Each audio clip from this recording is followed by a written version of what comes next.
So what exactly is a blockchain? To understand blockchains, we need to step back a little so we can build up a momentum before we get to blockchains, so that by the time we explain blockchains, it is super easy to understand.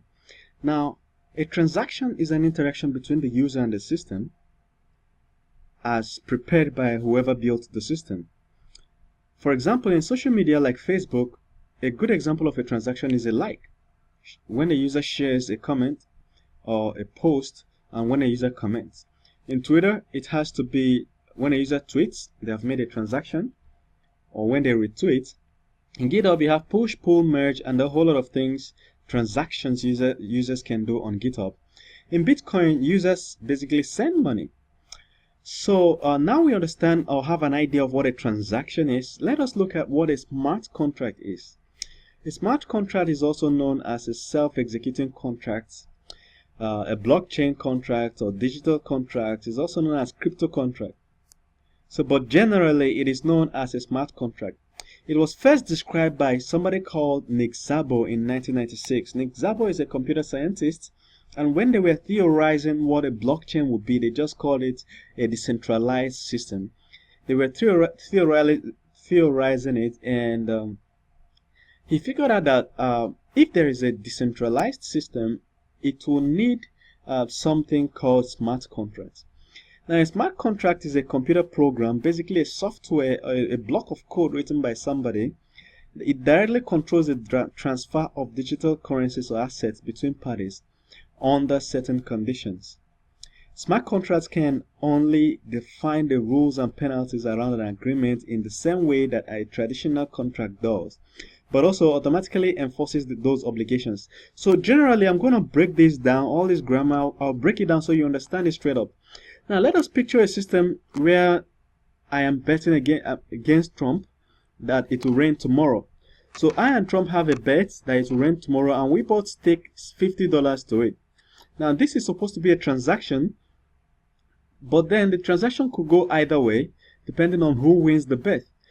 So, it's not a regular transaction that just goes straight up. You know, when you make a regular transaction, it kind of goes straight up and Trump receives an alert. But in a transaction, certain conditions has to fulfill for the transaction to go through. Otherwise, it has to go back to whoever initiated the transaction. So we have two participants in this transaction, and then there's an amount of money or currency that is in it. So we have $50, for instance. But if this was a blockchain wouldn't use a fiat currency. A fiat currency is a currency approved by a legal government. For instance, a good example of a fiat currency, that is FIAT currency, is US dollars, Canadian dollars, Euro, pounds, Naira, and Japanese yen, and so on and so forth. So these things are fiat currencies. But then blockchains use cryptocurrencies. They create their own currency. You understand? So in this case, this would be a cryptocurrency, but I just used dollars so that you understand. Now the second participant is Trump, and then the body of the contract, this is a transaction. The body of the transaction contains the details of the smart contract. So, and this is an instruction that must fulfill for the transaction to go through. So for me, I'm betting that it will rain tomorrow, and Trump is betting that it won't rain. So if it rains tomorrow, I get the money. But if it doesn't, Trump will get the money. And so let's say tomorrow, this smart contract will consult the weather API, and if the weather shows that it rained tomorrow, automatically Dave will get the money. But then if it doesn't rain, Trump will get it. So tomorrow shows up, and a heavy downpour occurs, and a heavy rain occurs and sweeps up everywhere, and I get my money. That is a smart contract. Another application of this is when an employer is trying to recruit an employee and wants to make sure that the employee delivers the product or meets up deadlines before a payment goes through. And on the employee's part, they don't really trust that the employer will pay. You understand? And the employer's part, the employer does not trust that the employee will deliver.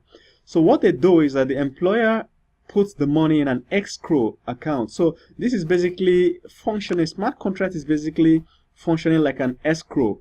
You understand? So the employer pays the money into the smart contract. The smart contract holds the coins, and once the employee delivers, the money will go to the employee. But if the employee doesn't deliver within so and so time of the year, the money will go back to the employer.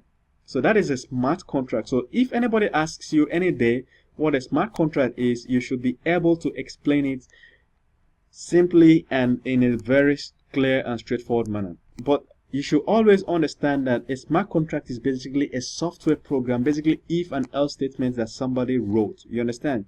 So thank you very much. See you in the next video as we go in depth into really understanding what this blockchain is all about. Thank you. See you.